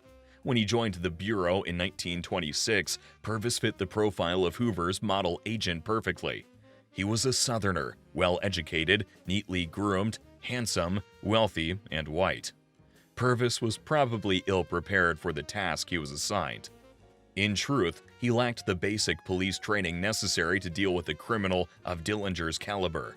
In addition, Purvis had no contacts or informants in the crime world.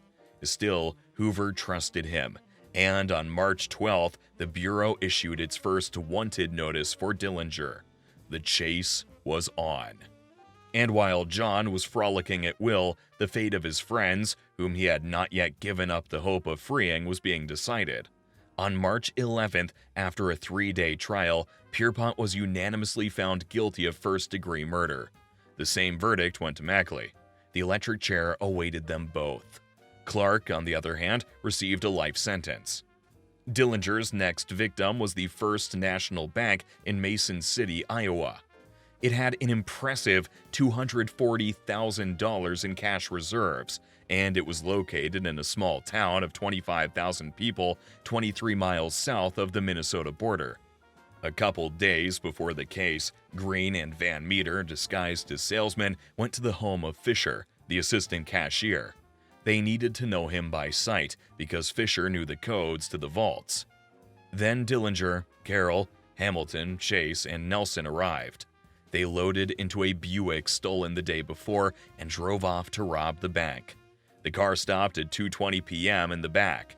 Chase stayed in, and the others got out, on the way scaring a cameraman that was shooting a film about small-town life. The thing is that on the inside, things didn't go according to plan. First, Fisher had managed to lock himself in a room where he could not be reached, so it was impossible to get into the vault. And secondly, there was a real watchtower which they hadn't noticed before that had a great view of the lobby. It even had holes for throwing tear gas and rifle slots. A guard who ran in immediately fired a gas shell, to which an enraged Green fired a line of Tommy gun bullets into the tower. The guard was wounded and incapacitated, giving the bandits time.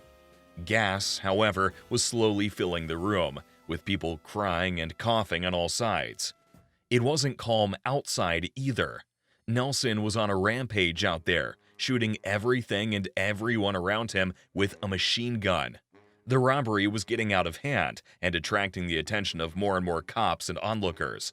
After a few minutes, the ordinary citizens of the town joined the gunfight, one wounding Dillinger in the shoulder and another hitting Hamilton. John decided to give the order to head out. Escape came and went without excesses, and the wounds were not serious, but because they never made it to the vault, the loot amounted to only $52,000. On Thursday, March 15th, Dillinger returned to Chicago. He met with Paquette's assistant, Arthur O'Leary, and asked him to find a skillful plastic surgeon who could keep silent. He was under increasing pressure from the authorities, and surgery was one of the few ways to alleviate that pressure. He was convinced he had made the right decision a few days after this request, when he almost got caught. He'd been tipped off by the landlady of the apartment he and Frechette were renting. FBI agents came to check out the tip and had a fierce gunfight with Dillinger and Van Meter. They managed to get away, but John was wounded again, this time in the leg, and many personal belongings were left behind in the apartment. These items proved to be very valuable to the Bureau. First, they were able to identify the couple through fingerprints. Second, a road map was found with exact directions on how to get to St. Paul from Iowa, bypassing the cities. Law enforcement finally realized the uselessness of roadblocks on major highways. But the most important find was a map with an exit plan from a bank in Newton, Iowa, which included the phone number of Eddie Green, the man they were going to hide out with, and the one they were on their way to go see. After reaching Green, they went to see a doctor, who was promised $500 for Dillinger's treatment, and while he was recovering, Green helped John at the cost of his own life. Agents who arrived at his door shot Green in front of his wife Bessie. Green lay unconscious in the hospital for a week. In his delirium, he leaked a lot of valuable information. He gave the names of doctors who treated Dillinger and Hamilton, their addresses, as well as the components of the gang that robbed banks in Sioux Falls and Mason City. Green also reported that Dillinger was considering plastic surgery. A squad was later sent to Dillinger's nursing home address. Authorities had the correct address number, but they had the wrong apartment. It was Dillinger's luck. He managed to slip away again. March 1934 was a busy month for Dillinger, to say the least. He escaped from prison, robbed 2 banks, and was involved in a shootout with federal agents and was wounded twice.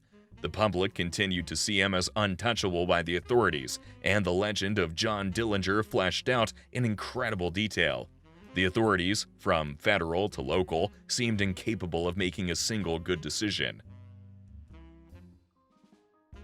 Then, April came. Hoover decided to raise the stakes and start playing seriously.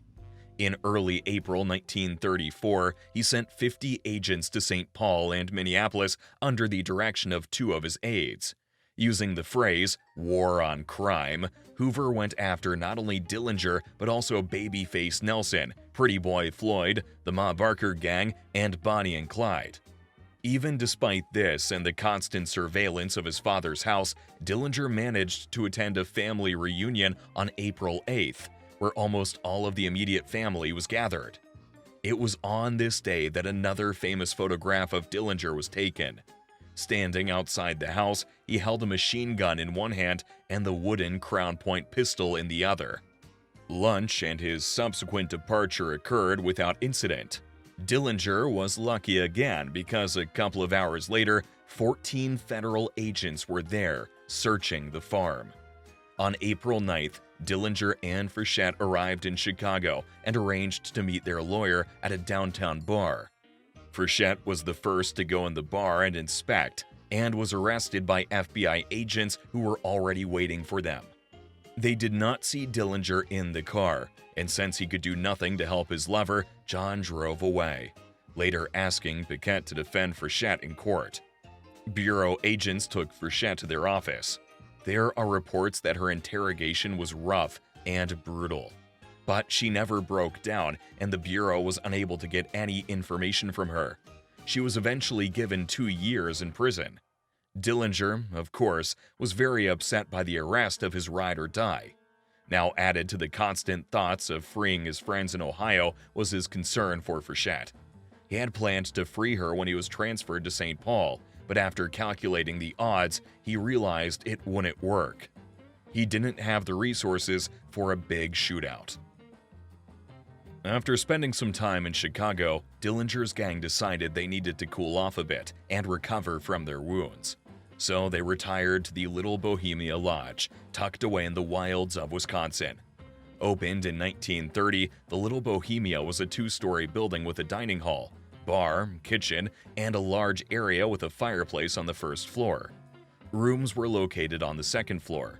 Behind the main building was a row of small cottages. The lodge was an ideal retreat for the bandits, as it was set back from the road and completely hidden in a dense wood. The company consisted of Van Meter, Dillinger, Hamilton, Carroll, Nelson, and their girlfriends. Dillinger and the Hamilton couple lodged in the main building. The rest settled in the cabins. The resort's owner, whose name was Emil Manatka, soon realized who his guests really were and bluntly asked Dillinger if their stay would be peaceful. John assured him that it would be. Manatka assured him that he would not report them, but he lied and almost immediately called his relatives and asked them to contact the authorities. When the message reached the FBI, they decided not to delay and scheduled their attack for the evening of the same day. The agents planned to surround the cabin on 3 sides and push the bandits to the lake right behind the recreation center. However, things did not go according to plan from the start. First, they mistook ordinary visitors for gang members and shot their car, killing one and seriously wounding the other. When the sound of gunfire was heard, Dillinger returned fire at the agents behind the trees and then jumped out of a second-story window. With Hamilton and Van Meter, he ran to the lake shore below the lodge. This altitude difference gave the bad guys a head start. Not knowing the terrain, Purvis and his men never saw the 3 escape. Outside the cabin, a gunfight had broken out as Nelson and Carroll returned fire at the agents. The bandits, however, quickly ceased firing and fled, disappearing into the darkness. The agents who ran after him became entangled in barbed wire, and several more fell into a drainage ditch. At that moment, Manatka appeared and mistakenly told Purvis that the criminals were still inside. Purvis decided to wait until dawn and then clear the building with tear gas. While they waited, Dillinger and his gang were already far away. John and company headed north, but not without action. Twice they were followed by local cops. Hamilton was shot again, and this time he didn't survive. He was buried near Chicago. The rest of the gang successfully left Little Bohemia. Dillinger again made fools of the authorities, but now the proud Hoover had also fallen in line with losers like Leach. During 2 weeks in April, Bureau agents had missed the almost guaranteed capture of Dillinger in St. Paul, as well as at a farm in Indiana. And now the Wisconsin operation had failed solely through the fault of Hoover's men. And Hoover was so confident of success that he recklessly announced to the press in the middle of the night that he had successfully surrounded the bandits.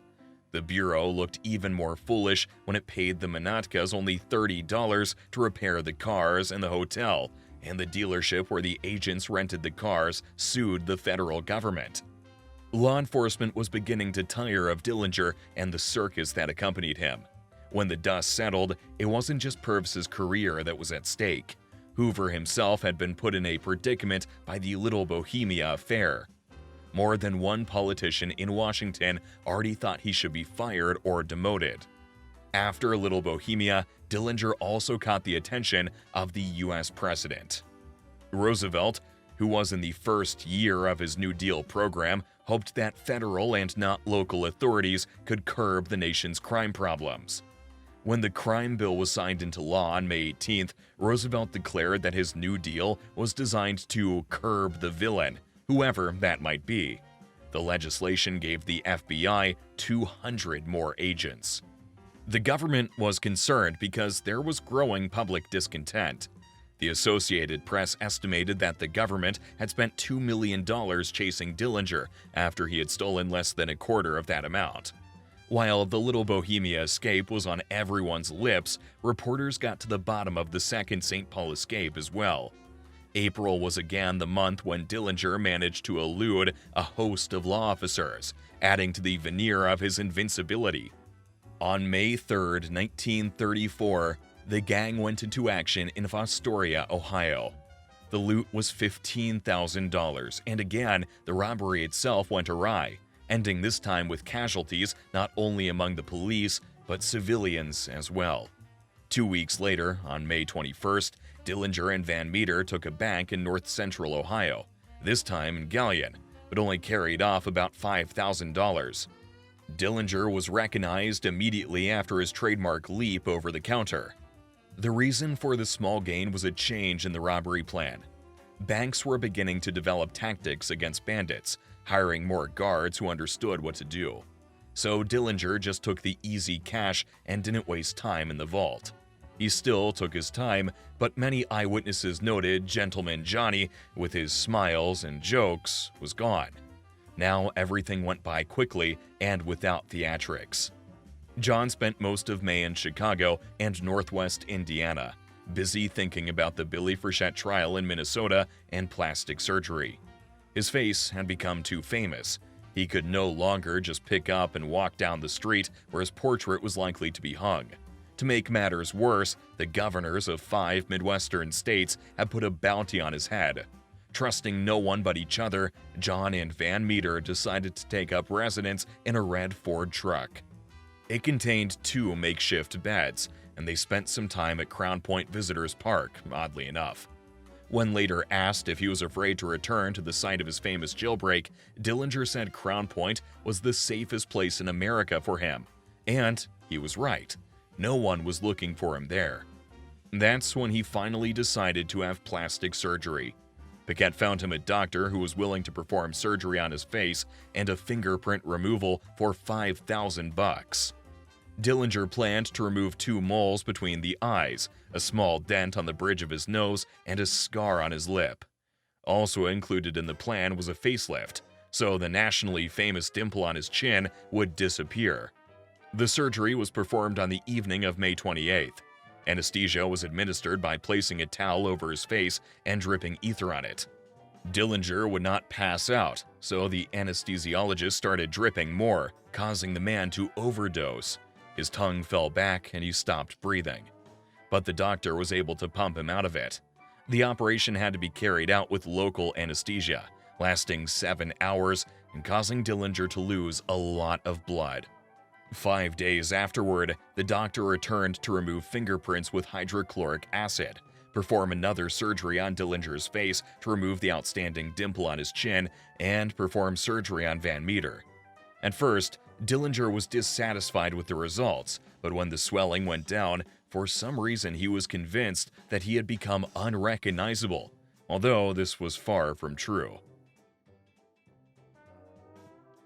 Back in Washington, Hoover decided that the Bureau had too many lawyers and accountants, but no guys to work in the field.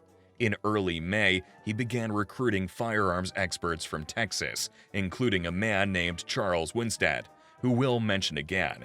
These men trained Hoover's agents and were also supposed to help if Dillinger was found. The involvement of influential and experienced lawmen meant only one thing. The authorities were fine with taking Dillinger alive or dead. He had eluded Hoover too many times and had done irreparable damage to the FBI's reputation. False tips about Dillinger's whereabouts had Purvis traveling around Indiana for the entire month of April for nothing, after which he got demoted and one of Hoover's top aides, Sam Cowley, was assigned to the Dillinger case and went to Chicago. Meanwhile, May turned into June, and Dillinger couldn't wait to hit the streets again. 3 days after his last facial makeover, he decided he was ready to rejoin society. Fellow criminals first saw Dillinger in a Chicago bar on June 5th. His face was puffy and wider than before the surgery. The recognizable features, moles and a dimple on his chin, were gone. The crooked smile remained, but the dark hair dye, sleek mustache, and glasses gave Dillinger a confidence that he was made unrecognizable. Those who knew the bandit's face well saw no difference in his appearance and wondered why he spent so much time in public. He repeatedly attended Chicago Cubs baseball games and was often confronted by Paquette, who was unimpressed with his client's new face and said that Dillinger would be wise to leave Wrigley Field immediately. Despite this, the visits to Wrigley continued.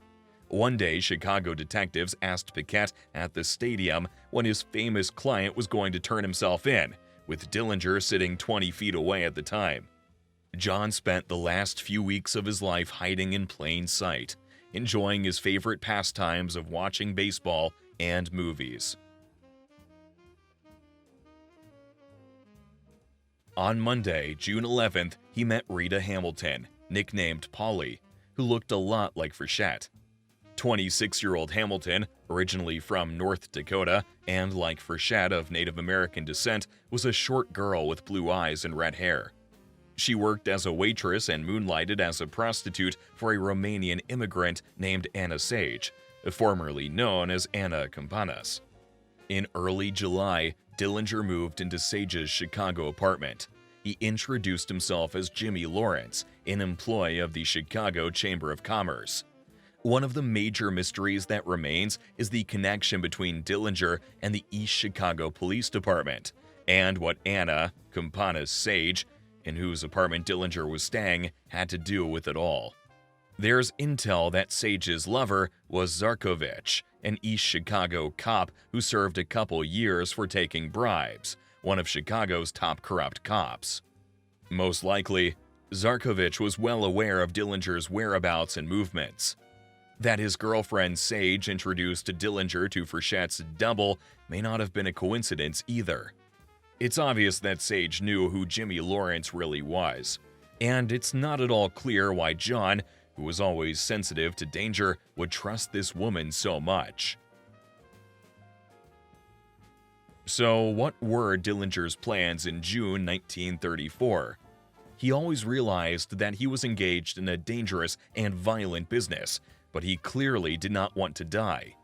Paquette claimed that he planned to surrender with his help. According to other accounts, Dillinger intended to go to Mexico or even further south in Latin America. He often told Frechette and later Hamilton that he wanted to settle down and start a family. The more famous he became, the fewer opportunities he had to successfully rob a bank, and the costs were mounting. In addition to his obligation to Pierpont and others in Ohio, the gang needed shelters, medical care, new guns, and wheelbarrows. The prices Dillinger and his friends paid for everything from cars to groceries were often exorbitant. Some of the crew took a risk fee. After all expenses were paid, there wasn't much left of their winnings, and by the end of June, the supplies were completely depleted. So, on the last day of June 1934, Dillinger and his gang found themselves in the town of South Bend in northern Indiana, in front of the Merchants National Bank on Michigan Street. In a way, it was this last Dillinger robbery that became a movie stamp. Shootouts, broken glass, bleeding comrades, and explosions.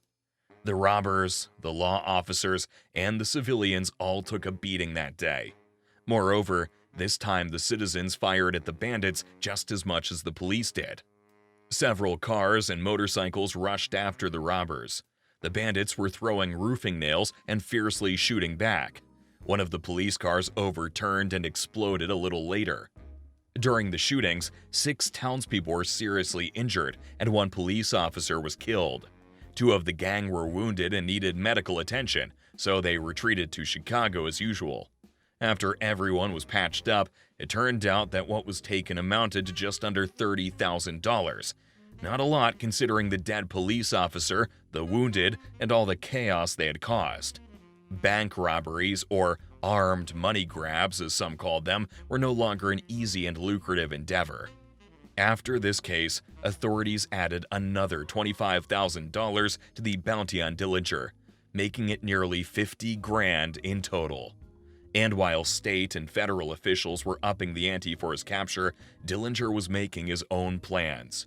Inspired by the South Bend stunt, he and Van Meter intended to write a book or make a movie about their adventures. They even wanted to hire an experienced writer to help them. Oddly enough, the criminals chose the theme, "Crime is not redeemable." They believed that the book or movie would be their message to America's youth. Dillinger also wanted to pull off another major robbery, this time not of a bank, but a train. First of all, banks were getting harder to rob, and they weren't pulling in much money. Second, Dillinger was targeting millions, not tens of thousands, so he could retire and hide in another country. And while Dillinger cherished dreams of train robbery and a quiet, contented life, he had already been backstabbed 3 times. First, the plastic surgeon pondered the idea of approaching federal agents for a bounty, but got scared and didn't show up for a meeting with the agent. Next was Jimmy Probasco, at whose home Dillinger had surgery. Some speculate that the criminal's attorney, Louis Paquette, may have been involved in this betrayal scheme, as he and Probasco often drank together. Dillinger apparently considered this possible threat real enough that he set up a meeting with Paquette during the last week of July to discuss surrendering to authorities. He probably wanted to scare Paquette. The third snitch turned out to be the most serious. It was Saturday, July 21st. Purvis and his boss Callie had a meeting with some police informants who claimed to have an insider who knew exactly where John Dillinger was. It was Zarkovich and his buddy O'Neill.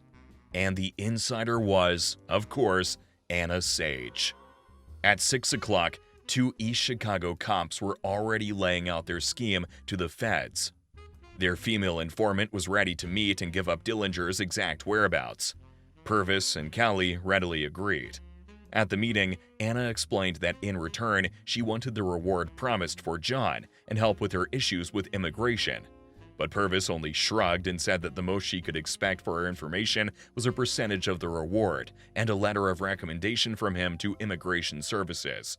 So for an unspecified sum and a letter guaranteeing nothing, Anna Sage gave up the man the whole government wanted so badly. John and Polly often went to the movies, usually to the Marlboro Theater. It was not uncommon to call her to go together, and they would probably be there that following Sunday as well. If the tip proved true, Anna promised to call Purvis. Sage called the very next day, informing him that they would be going to either the Biograph movie theater or the Marlboro. The Marlboro was showing a Shirley Temple movie, and the Biograph was showing a gangster flick with Clark Gable called Manhattan Melodrama. Agents had a hunch that Dillinger would choose the Biograph. Studying movie theater layouts, Purvis found 4 emergency exits in the Biograph and called in more men just in case. Their total number was now 30. They were all briefed on who would be with Dillinger, how they would identify them, where which agents would stand, and what they'd do. The briefing covered 2 movie theaters at once because most of the agents would stay in the office and wait for a call when it was clear where Dillinger would be. The signal for his capture was a cigarette being lit, either by Purvis, who would be in the Biograph, or by Officer Zarkovich, who would be in the Marlboro. By the way, Zarkovich and his men were there for a reason. They were suspected of having corrupt connections with John, and they'd practically asked for the case once they had brought in their informer, probably to see to it that the public enemy was not taken alive since no one knew what John might tell in the end. Dillinger chose the Biograph. The agents headed there so that John would bump into the authorities no matter which way he went. While Dillinger, his girlfriend Polly, and Anna Sage watched a movie, Purvis waited in the lobby to signal. He must have aged a few decades during those few hours of waiting. And Purvis also pestered the cashier about when the damn movie would end, causing her to call the police and almost derailing the operation. Agents dealt with the cops exactly at the moment of John's exit from the theater. At the same moment, a match went on, and Purvis's cigarette was lit. The agents rushed out of their seats looking for Dillinger in the crowd. Such activity did not go unnoticed by John. He looked around and saw more and more evidence of the ambush. Then he spotted what seemed to be an escapable alley where he rushed as soon as he spotted it, trying to get his gun at the same time. Along the way, he ran into a woman exiting the alley and turned slightly from the collision. At that point, agents opened fire. It's believed that the gunman who made the shot was Charles Winstead. One bullet penetrated Dillinger's chest at a sideways and downward angle and broke his left rib. The second slammed into the base of his neck and exited under his right eye. The impact of the shots combined with the collision with the lady spun Dillinger's body like a screw, and he began to fall, taking several more bullets in the process. Then, gathering his last strength, Dillinger got up and wandered into an alley, where he fell face down, shattering the lens of his glasses and breaking the brim of his straw hat. The .380 caliber Colt, still on the safety, remained in his hand. There was a long moment of eerie silence as Dillinger's blood could be heard pouring onto the pavement. Then, as if by a cue, the pandemonium began. Cars and streetcars stopped, and their passengers sped into the area. Pedestrians surrounded the fallen criminal. Within seconds, people were shouting the name Dillinger and running up to the body to dip a handkerchief in his blood. Special Agent Gillespie estimated that John Dillinger lived for about 3 minutes after the shooting. He was by his side when the famous crook awed and let out his last breath. Dillinger's body was first taken to the Alexian Brothers Hospital, where the doctor, observing formalities, issued a pronouncement of his death. The next stop for the corpse was the Cook County morgue. Federal fingerprint examiners were able to identify the perpetrator because the acid treatment on his hands had not worked. In his pockets, Dillinger had less than $10, 2 keys tied with a string, and a magazine clipping. Also on his person was a watch with a picture of Hamilton and a gold ruby ring with the words, "Love, Polly." That ring eventually went missing. Agents took the watch as evidence. The large amount of cash he allegedly had on him was never found. Zarkovich was accused of taking the money from Dillinger's body, but there's no proof of that accusation. The morgue was in chaos. The room was turned into an exhibition hall. Doctors, nurses, and nosy spectators were eager to take a look at the fallen America's Most Wanted man. Photographs were taken all night. An autopsy revealed the expected scars from bullet wounds, attempts to remove fingerprints, and stitches from plastic surgery. Before embalming began, a Chicago mortician hired by the family asked the coroner for permission to show the body. The body was tilted upright behind a glass window and covered with a sheet. Approximately 15,000 people saw Dillinger's corpse over the next few hours. They were from all walks of life. Businessmen and high school girls, politicians and housewives, well-dressed gangster types, and poorly dressed nightclub walkers. While some were eager to be photographed with the body, others cried or turned away just from seeing it. Hoover was surprisingly restrained about the event in Chicago, making it clear that other members of the Dillinger gang were still at large. Attorney General Cummings, however, was quick to give credit to the New Deal and the idea of a federal approach to fighting crime. The operation to capture Dillinger was marked by careful planning and scientific procedures. But in reality, neither Hoover's scientific methods nor Homer Cummings' vast government bureaucracy stopped Dillinger. It came down to an old-fashioned, yet often successful method of policing. Someone just ratted him out. While Hoover stayed in the background, Purvis became a star. The morning after the shooting, Hoover gave Purvis a promotion and a commending letter. Purvis turned into a national hero. On Monday morning, July 23rd, Dillinger's death was a front-page headline in every newspaper in the country. As the pictures started to appear, so did the process of shifting public opinion of Dillinger from folk hero to villain. The journalists wrote, "Dillinger got what he deserved." An inquest into Dillinger's death was held the day after the shooting. A federal agent doing work on the case testified at the hearing that Dillinger drew his weapon and was shot before he could get the weapon in a fighting position. The jury quickly reached a verdict of justifiable homicide. The fact that all of the bullet wounds on the body were from behind was not noted or explored. There was much speculation as to why there was no attempt to take Dillinger alive. After all, law enforcement had a large number of officers and the element of surprise on their side. Since it was rumored that some members of the East Chicago Police Department, particularly Zarkovich and his team, were drawing paychecks from Dillinger, they certainly didn't want him to talk. Two witnesses not called to the investigation told reporters that the agents got very close to Dillinger and shot him point blank in the back. Powder burns on the victim's clothing support this story. Can the shooting then be called a planned execution? This question is actually an interesting and debatable one, with enough arguments both for and against it.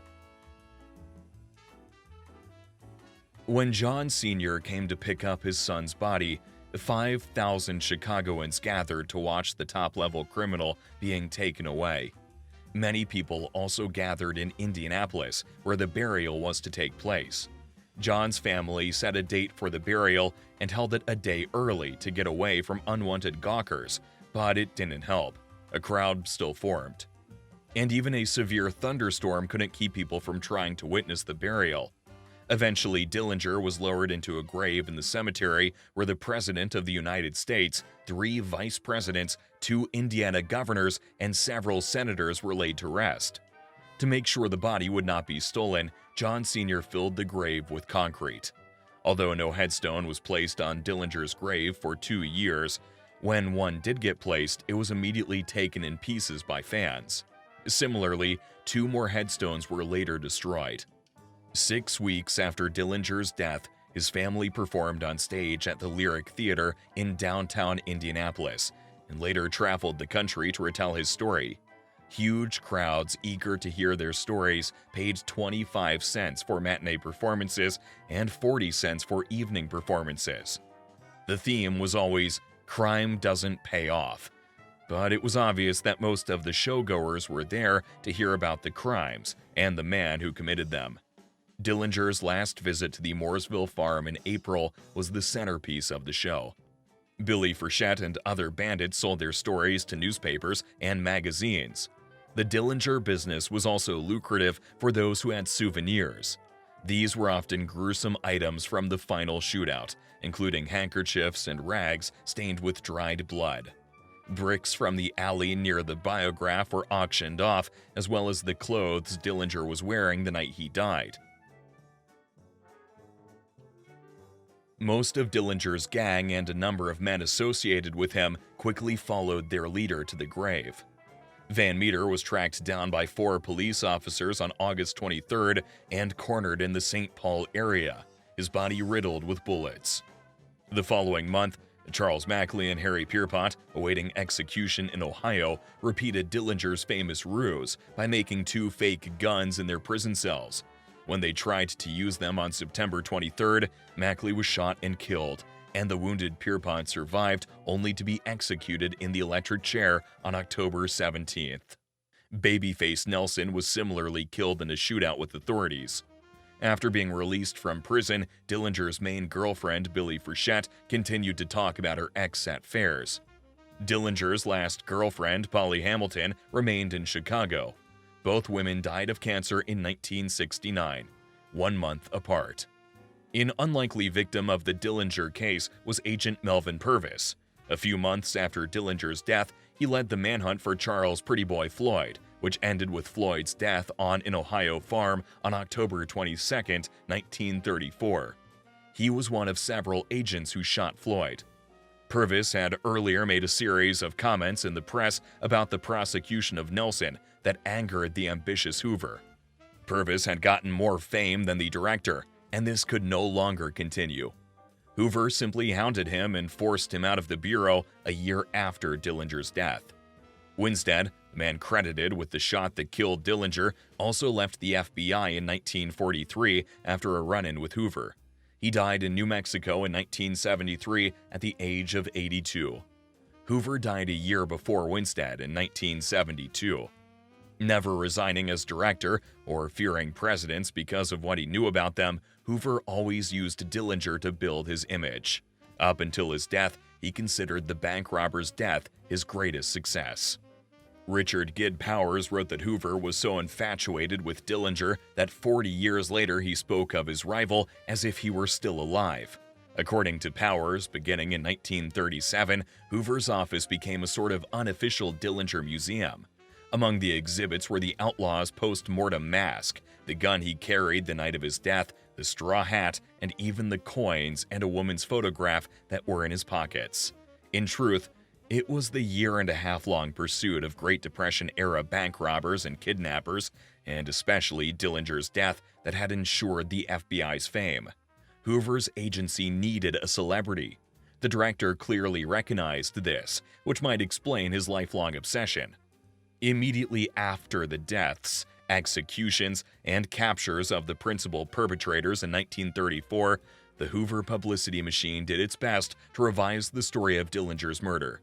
The tale was invented by Rex Collier under Hoover's direction and published in a 6-part newspaper special.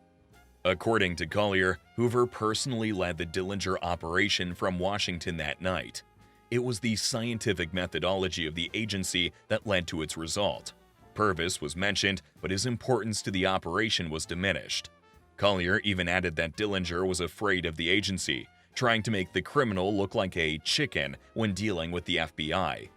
A year after Dillinger's death, James Cagney was cast as a bureau agent in the movie G-Men. Cagney played what Hoover wanted, a new kind of lawman. Intelligent, college-educated, and using scientific procedures to solve crimes. The 1935 film put teamwork above personality and emphasized the use of science and agents trained in martial arts and gun shooting. So the FBI gradually began to create its own legend, with which we're very familiar today. And none of this would have happened without John Dillinger. His fame, which still rumbles on to this day, has several causes. Part of it has to do with his innate charisma and intelligence. Even if people didn't like his activities, it was fun to follow his adventures. He was known as a stylishly handsome man who almost always behaved in a gentlemanly manner, especially during bank robberies, where he put on a whole show with signature moves. Another element of the legend were his numerous and intriguing escapes. The incredible breakout from Crown Point, the thrilling getaway from Little Bohemia. It was like a live-action movie with an incredible plot, played out at a time when millions of people were tormented by boredom. His legendary status as a Robin Hood, though not true, still added points to his popularity and myth-building. After all, he robbed banks, institutions that the public believed were ripping off honest citizens. And according to legend, he chose those banks that were infamous among the ordinary people.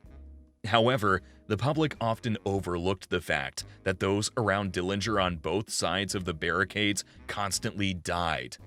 Dillinger's biographer, Elliot Gorn, reminds those caught up in the Robin Hood allure that the bank robber traveled with a gang of talented killers. The Dillinger family continues to deny the murder of Officer William O'Malley in East Chicago by their famous relative, but numerous witnesses were willing to testify against him at Crown Point had he not escaped.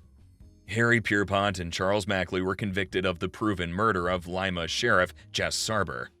Although babyface Nelson was never charged, simply because he was never arrested, the numerous brutal murders of this psychopath are well documented. Dillinger knew the kind of life he was leading. "The world is a very dangerous place," he once joked. "Few get out alive." He knew how it would end, and he was partying hard, making the most of every second of his life. The charm of a doomed man always attracted people. Another reason for Dillinger's legendary status was that it seemed like a return to the romantic and exciting days of the Wild West. 50 years had passed since the heyday of Jesse James, Billy the Kid, the Dalton Gang, and other Old West bank robbers. The last job Dillinger had planned was a train robbery, which was Butch Cassidy and the Sundance Kid's main occupation. The public saw in Dillinger a resemblance to famous figures of the past. But Dillinger always brought with him a new style. The clothes he and his gang wore were colorful, the cars they drove were new and fast, and they always had beautiful ladies around them. If you omit the fact that they were gangsters, try to find the differences between Dillinger's gang and movie stars. Dillinger's story never ended. It lives on in books and movies, and museums have opened in almost every place where he walked, including Crown Point, Little Bohemia, and the Biograph movie theater. The feature films The Lady in Red and Dillinger and Capone suggest that Dillinger actually escaped that night, and the FBI shot the wrong man. Several writers and speculators claimed that the story put out by the Bureau was just a cover-up. The Dillinger gang was credited with stealing nearly $500,000. The dollar amount, however, could not be matched for human lives. 22 people, 11 law officers, and 11 outlaws, including Dillinger, were killed or executed during the bank robbers' rampage from 1933 to 1934 in the Midwest. 6 civilians died, the wounded number in the dozens. Even so, the Dillinger legend still lives on in the public's imagination.